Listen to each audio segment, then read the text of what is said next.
Phyllis' main target is Victor, not Kane or Jack. The Young and the Restless spoilers document that Phyllis Summers, Michelle Stafford, believes she has everything and everyone under control. However, hacking Kane Ashby's AI program is not considered a betrayal. Kane's abandonment of his strategy to acquire the legacy businesses in Genoa City, Wisconsin, upset Phyllis. But her intention to steal his AI weapon and offer it to Victor Newman isn't about paying Kane back. She wants to set Victor up because Phyllis will never forget or forgive Marco Anicelli, played by Peter Bergman in a double role. As part of her freelance project, she asks the Moustache to control Jabot in exchange for the AI program. Kane's response to her anticipated con job is not a crucial part of her strategy but rather a secondary consideration. One of Marco Anicelli's ears is open. Marco is Victor's clone, who emerged from a Peruvian prison many years ago. The switch was made possible because Jack was rendered unconscious and framed for the murder of Kelly Andrews, played by Cady McLean, on a remote island. Phyllis, as then played by Gina Tognoni, didn't know her husband was abducted or that the lookalike wasn't Jack. Viewers were asked to suspend belief in many ways as this storyline played out, especially because Phyllis didn't suspect that Marco wasn't Jack for months. Victor and Jack eventually came to an agreement, and Braden's character had one of Marco's ears cut off. That punishment was applied so that Marco could never assume Jack's life again, though viewers wondered if a miracle of medical science might allow that. The repercussions from the proceeding were severe, including Jack's decision not to pursue Victor until everyone was safe back in GC. Jack's refusal to uphold her integrity devastated Phyllis, which resulted in the couple's second divorce in 2016. Since then, they have never remarried. Kane Ashby is aware that Phyllis Summers did it. After meeting with Phyllis at the GC Athletic Club, Kane had her followed. He owns the building she lives in and has a lot of money to pay his security staff to follow Red, so that's easy. As a result, he was aware that she met Victor at the ranch. She played coy when talking about that meeting, knowing in the back of her mind that she had seized his power card. Kane's focus remains on Lily Winters, Crystal Khalil, and reconciling with their children, as there is not much he can do at this point. However, keeping his eyes on Phyllis means she needs to be careful. Victor Newman asserts his agreement. Victor made it clear to Adam Newman, Mark Grossman, and Chelsea Lawson, Melissa Claire Egan, that he intended to smolder Jack. If he gets the AI program from Phyllis, this will be easier. However, Victor is questioning Phyllis's strategy. He is aware that giving her Jabot in exchange for Kane's stolen weapon will prevent him from accomplishing his goal. Sticking it to Jack was the prize Victor wanted. He will therefore keep all options open until this deal is concluded. In the meantime, it appears that Phyllis wants to portray Victor as the thief, with criminal implications. Everything related to the Young and the Restless can be found on this website, which is a leading resource. News and spoilers for Y&R will be posted here frequently. Victor is duped by Phyllis using an erroneous IA program. According to the spoilers for the Young and the Restless, Phyllis Summers, Michelle Stafford, might make a shady deal with Victor Newman, Eric Braden, to give him a shady IA program that he believes will allow him to take over all of Genoa City's businesses. Will Victor receive a dose of his own medication from Phyllis and be left high and dry? Phyllis Summers makes Victor Newman an offer. After being double-crossed by Kane Ashby, Billy Flynn, over the AI program, Phyllis chose to steal the program and sell it to Victor. Phyllis is aware that Victor's primary goal is to eliminate Jack Abbott, Peter Bergman. Victor intends to give her Jabot in exchange for her trouble and use that money to pay for the program. Victor never wanted to destroy Jabot, he just wanted to destroy Jack, and losing Jabot to Phyllis would do just that. Phyllis had previously threatened to sell someone a faulty copy of the program and let someone else have one. Because she doesn't want anyone else to find out the truth, Phyllis has refused to let anyone else view the program. How Victor Newman is destroyed by Phyllis Summers. Victor will be overjoyed to have this program because it will allow him to finally ruin Jack Abbott. However, it appears that Phyllis has included a Trojan horse that will destroy Victor's server-based computer data. Has Phyllis identified the back down that Kane talking about being inside the program? Phyllis could go on to take down Victor, who deserved what he got, and finally get the revenge she wanted on him. Will Phyllis save Genoa City's businesses and end the AI program, making her the hero of the group. Will everyone but Victor see Phyllis in a new light after she pulls off this feat? Phyllis Summers demonstrates her value by putting Victor and Kane in their place and telling them that they can behave themselves and stop trying to take over anyone's programs. Phyllis could redeem herself by stopping Kane and anyone else who has tried to pull this fight off. Can Phyllis finally demonstrate that the embedded actions of this AI make it far too dangerous to use against your enemies? Phyllis has assured everyone that she will demonstrate that she is just as skilled in business as Victor and Jack. Can Phyllis destroy the one program that has posed a threat to everyone now that she has it, or will it end up in the hands of someone else? Will Phyllis ultimately demonstrate that she is the hero who rescued Genoa City from certain devastation? For all things Y&R, come here. Check back often for the young and the restless news, spoilers, and updates. In the unpredictable world of the young and the restless, power struggles, betrayal, and revenge often weave together in complex, emotionally charged ways. Phyllis Summers is one of the few characters in Genoa City who exemplifies the ideal combination of intelligence, manipulation, and perseverance. Michelle Stafford portrays the fiery redhead Phyllis, who has always been underestimated. Her recent scheme involving Kane Ashby's AI program and Victor Newman demonstrates the depth of her cunning and her unrelenting need for control. Her actions frequently straddle the line between genius and madness. Phyllis' decision to steal Kane's AI program and offer it to Victor appears to be yet another of her self-serving power plays at first glance. However, there is a deeper, more personal motivation hidden beneath the surface. Phyllis is not just attempting to gain an advantage over Jabot or outwit Kane. Her true target is Victor Newman, and her actions are driven by a desire for revenge that has simmered for years, ever since Victor orchestrated the cruel deception that brought Marco Anicelli into her life. Phyllis has never been able to forgive Victor for that psychological abuse, so she sees this as an opportunity to strike back in a way that will not only humiliate him but also completely destroy his empire. The catalyst, Kane's forgotten AI project. Phyllis' latest scheme begins with Kane Ashby's AI program, a piece of technology powerful enough to disrupt the business world of Genoa City. Kane originally intended to acquire and control the city's legacy businesses through the program. However, his abandonment of that strategy infuriated Phyllis. She saw his project as a tool she could use to advance her own goals, and she saw Kane's hesitation as a sign of weakness.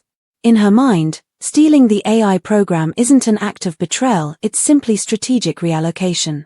Kane's lack of decisive action gave Phyllis the moral high ground to seize the opportunity. She doesn't want to punish Kane in her plan to sell the program to Victor. Rather, she wants to use his creation as bait in a larger game. She almost doesn't care what Kane thinks about her being dishonest. The possibility of manipulating Victor Newman into a position where his arrogance will be his downfall is what matters. But Kane isn't as oblivious as Phyllis thinks. After a meeting with her at the GC Athletic Club, Kane has her followed.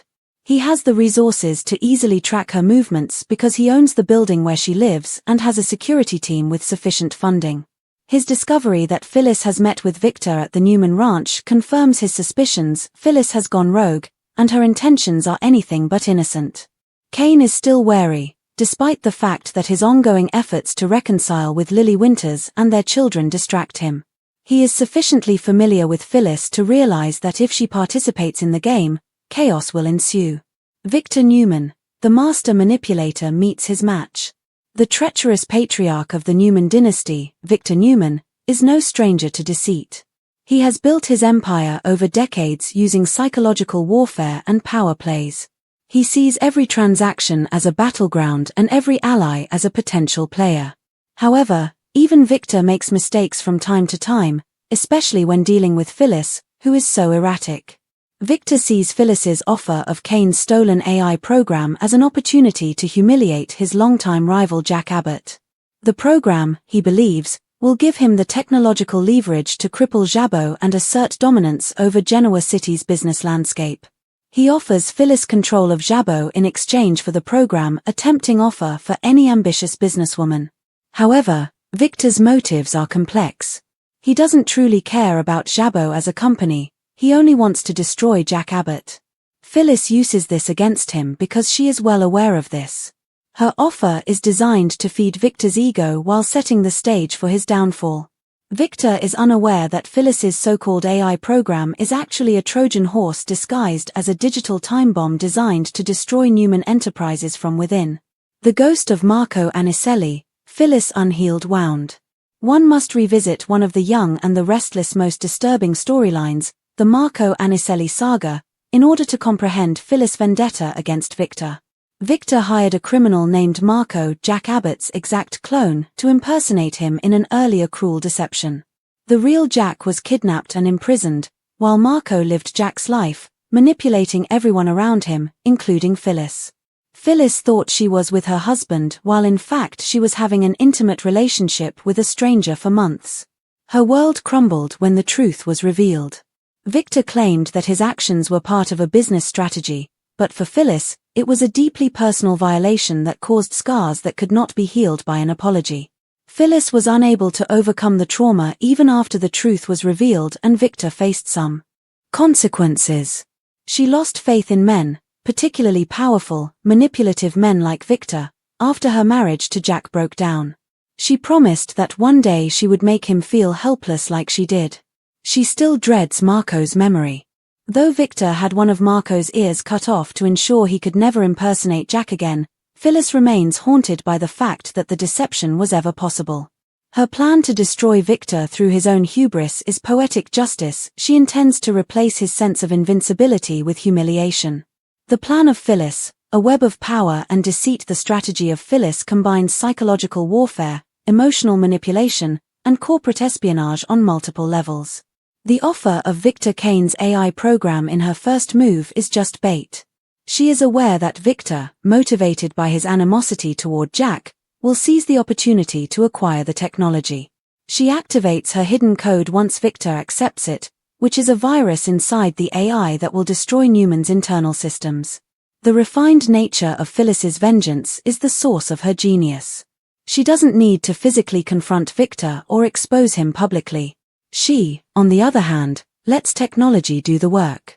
The AI will dismantle Newman Enterprises from the inside out, corrupting data, destroying financial systems, and leaving Victor powerless. When the dust settles, Phyllis will be the only one left standing, the woman who brought down a titan without ever lifting a weapon. Additionally, she intends to portray Victor as the thief by leaking evidence suggesting that he stole the program from Kane and used it to attack other businesses, which is an ironic twist in her plan. This not only protects her from being held accountable, but it also ensures that Victor's legacy is marred. To the world, Victor Newman will appear as a greedy, reckless businessman undone by his own criminal impulses. The psychology of Phyllis Summers: power, trauma, and redemption. Phyllis's lifelong fear of vulnerability is the source of her obsession with control. Time and again, she has been manipulated, betrayed, and underestimated by men like Victor, Jack, and even Nick Newman. Each betrayal has hardened her, shaping her into a woman who believes that trust is a weakness and control is the only form of safety. Her hacking of Kane's AI program is not just a business maneuver, it's a psychological coping mechanism. By mastering technology, by taking something powerful and bending it to her will, Phyllis reclaims a sense of agency that was stolen from her during the Marco ordeal. She sees herself as an avenger, not a villain. In her mind, she's restoring balance to a world that has repeatedly exploited her. However, her actions are tinged with tragedy. Phyllis' brilliance is often overshadowed by her inability to let go of the past. Her quest for revenge, though justified in her mind, keeps her trapped in a cycle of destruction. Every victory she achieves through manipulation comes at the cost of her peace and relationships. Still, she presses on, because in Genoa City, power is survival. The brewing debate and Victor's suspicion. Victor Newman didn't become Genoa City's most hated businessman by being naive. He accepts Phyllis' offer, but he still has doubts about her intentions. He's aware that Phyllis rarely acts without an ulterior motive. As their deal progresses, Victor begins to question the authenticity of the AI program. His instincts tell him that something is amiss, but his desire to destroy Jack blinds him to the full extent of Phyllis' deception. Kane, on the other hand, quietly observes in the shadows and compiles evidence that may reveal Phyllis. He knows she's playing a dangerous game, and while part of him admires her audacity, another part fears that she's about to ignite a war that could engulf everyone in Genoa City's corporate elite. Still, Kane's focus remains divided. His heart is with Lily and his family, leaving Phyllis free to maneuver unchecked. In a high-stakes battle of intellect and vengeance, Phyllis's cunning will be pitted against Victor's brutality in an explosive confrontation. Victor's demise. The inevitable fallout chaos erupts when Victor finally turns on the AI program, believing it to be his key to dominance. The program's embedded virus begins corrupting Newman Enterprises' mainframe, erasing data, destroying backups, and locking down servers. Within hours, Victor's empire grinds to a halt. Billions are lost, and the media begins reporting on the catastrophic failure of his systems. Phyllis watches from a distance, her satisfaction dampened by the realization that she has crossed a line that she will never be able to return to. For the first time, Victor Newman is powerless. His humiliation is complete, brought down not by corporate rivals, but by the woman he once manipulated and dismissed. Phyllis gives just enough information away as the story develops to suggest that Victor caused his own demise. The world believes that his recklessness caused the demise of his own business and that his avarice led him to acquire stolen technology. The irony is perfect. Victor Newman, the man who prided himself on control, has been undone by his own hubris and by the woman he underestimated. Redemption or further ruin? Phyllis' moral crossroads. In the aftermath of Victor's collapse, Phyllis faces an internal reckoning. Though she achieved her goal, she must now confront the moral implications of her actions. Has she truly avenged herself, or has she become the very thing she despised? The destruction of Victor Newman's empire doesn't erase her trauma, it only deepens her isolation. However, Genoa City begins to see Phyllis in a new light. Some view her as a hero who saved the city's businesses from Victor's domination. Others see her as a dangerous manipulator who plays by her own rules. Jack, ever the moral compass, recognizes both sides of her, the wounded woman seeking justice and the schemer who thrives on chaos. Phyllis' future remains uncertain. With Kane and Victor both neutralized, she stands at a crossroads. She could use her brilliance to rebuild and prove her worth as a legitimate businesswoman, or she could continue down the path of vengeance and manipulation, forever chasing ghosts. Conclusion: the Queen of Chaos reigns again. Phyllis Summer's journey is a testament to the duality of human nature. She is both victim and villain, genius and destroyer, hero and sinner. Not only does she want to exact vengeance on Victor Newman, but she also wants to reclaim power, dignity, and her identity in the process. By using technology as her weapon, she symbolically overturns the hierarchy that once oppressed her. In taking down Victor, Phyllis doesn't just win a battle, she redefines the rules of the game. She proves that in a world dominated by powerful men, intellect and audacity can be the greatest equalizers. However, her victory is bittersweet because each act of vengeance further distances her from redemption. In the end, Phyllis Summers stands alone, a figure of defiance and complexity, her flame burning bright even as it threatens to consume everything around her. She will never be the same, and Genoa City may never be the same again. Her legacy is one of brilliance, danger, and unrelenting strength, the mark of a woman who refuses to be conquered, even by her own demons.